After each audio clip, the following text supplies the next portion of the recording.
समझ गए कि ये अदला बदली का खेल है। गर्गाचार्य और यशोदा मैया दोनों ने प्लान बना करके बोले कि तुम मेरे लाला को ले लेना। नंद बाबा के पास गए और नंद बाबा के घर गए तो गर्गाचार्य जी को देख करके नंद बाबा ने खूब स्वागत किया।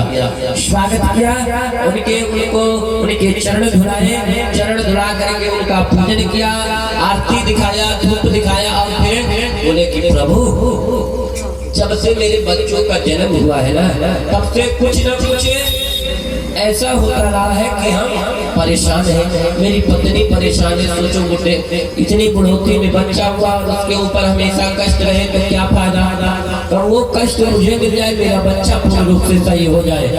गर्गाचार्य जी ने पंचांग खोला और पूछा क्या नाम रखे हो, नाम बताओ, कौन सी राशि है। शुरू ने कहा क्या प्रभु अभी तो नाम कुछ रखे नहीं है। बोले नाम नहीं रखे तो कैसे हम पंचांग देखने की क्या दिक्कत है। बोले प्रभु आप ही नाम रख दीजिए ना, तो आप आए हैं। यदो नाम धर्माचार्याख्यात चबुवे सर्वतः श्रुतं मया संस्कृतं ते मन्यते देवकी श्रुतम्। गर्गाचार्य जी ने कहा कि भैया देखो अगर हम नामकरण करेंगे ना तो लोगों को पता चलेगा कि हम तुम्हारे यहाँ आए थे और कल को कहीं पता चल गया तो तुमको भी सही सलामत छोड़ेगा नहीं। बोले फिर बोले कोई अच्छी ऐसी जगह बताओ जहाँ पे हम बैठ के मरते समय कहाँ पे लेटा हुआ था। शिष्यों ने ले जाकर के दिखाया कि कहाँ पे वो लेटा हुआ था। गुरु जी कहाँ पे लेटे हुए थे वहाँ पहुँचे और बोले कैसे लेटे हुए थे। शिष्यों ने बताया कि ऐसे करके ऐसे ही पड़े हुए थे।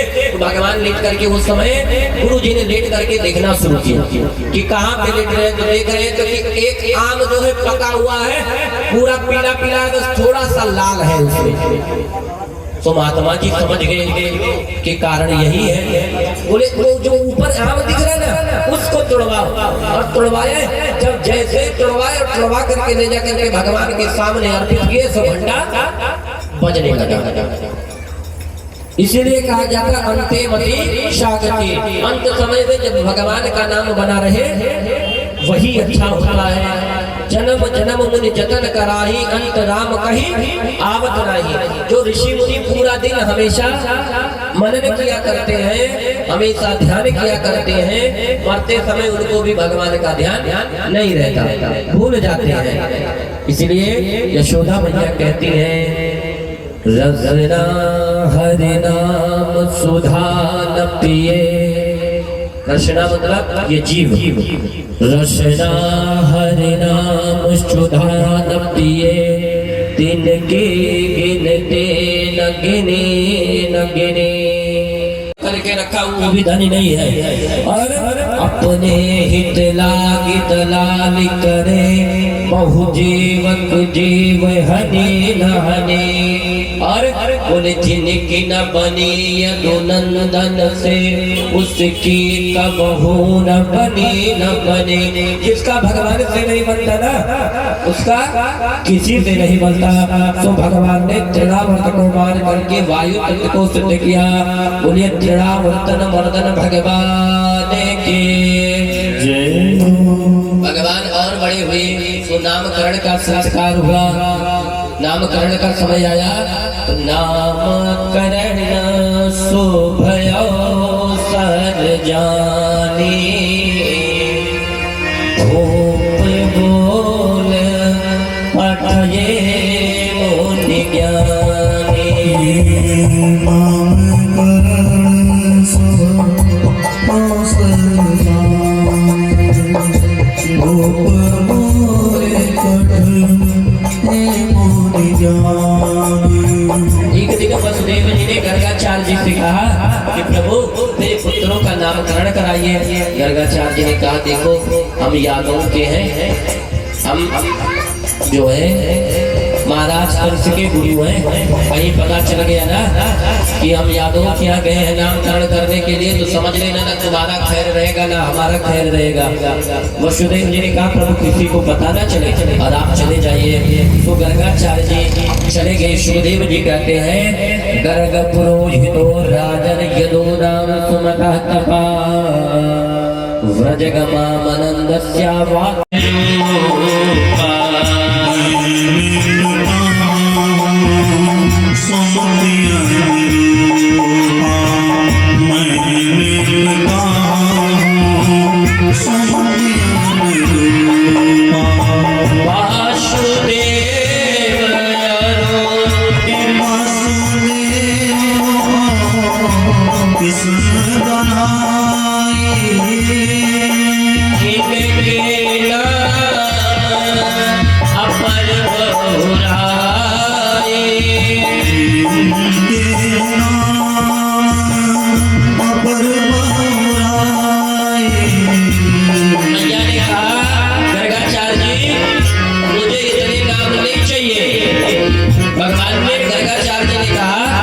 विष्णु सहस्त्र नाम, गोपाल सहस्त्र नाम, ये सब आपके लाला के ही नाम है। भैया ने कहा इतना नाम नहीं चाहिए, मुझे एक प्यारो सो चोखो सो नाम चाहिए। बोले कौन सा नाम रख दे? बोले कृष्णा कह करके बुला लोगी? भैया ने कहा मैं कृष्णा भी नहीं कह पाऊंगी। बोल रही है कुछ और, निकल रहा है कुछ और। भगवान गर्गाचार्य जी समझाते हुए कहते हैं कि कृष्ण नाम कहोगी तो क्या होगा? बोले करसति कृष्ण, जो देखते ही सबका मन अपने तरफ खींच ले, सबको अपने तरफ आकर्षित कर ले, वही कृष्ण होगा। भैया कृष्णा करके बुलाइए। भैया ने कहा कि देखो मेरे मुंह से ये सब शब्द नहीं निकलेगा। बोले फिर क्या करना है? बोले एक काम करे, हम अपने मन से नाम रख ले। गर्गाचार्य जी ने कहा जो अपने मन से ही रखना था फिर हमको क्यों बुलाए? खुद ही रख लिए होते। तो भगवान ने कहा गर्गाचार्य जी ने अच्छा कुछ नाम मिलता जुलता नाम बताओ। तो यशोदा मैया ने कहा कि मैं अपने बड़े लाला को बनुआ कह के बुलाऊंगा और छोटे लाला को कन्हुआ कह के बुलाऊंगा। गर्गाचार्य ने कहा ये भी ठीक है, बनुआ कन्हुआ बुलाओ, कुछ भी बुलाओ, भगवान के नाम का उच्चारण हो जाए। तो बनुआ से भी भगवान का ही नाम होता है, जो भगवान का ही अंश हो, अरे कन्हुआ जो कृष्ण का ही अंश हो, इसीलिए उनको कन्हुआ कहे। बोले कन्हुआ और बनुआ कह करके बुलाएंगे। और जब लोगों को पता चला कि आज लाला का जन्मदिन हुआ, आज लाला का नामकरण हुआ, जब बच्चों का नामकरण होता है ना तो समझ लो उसका पहला दिन हुआ।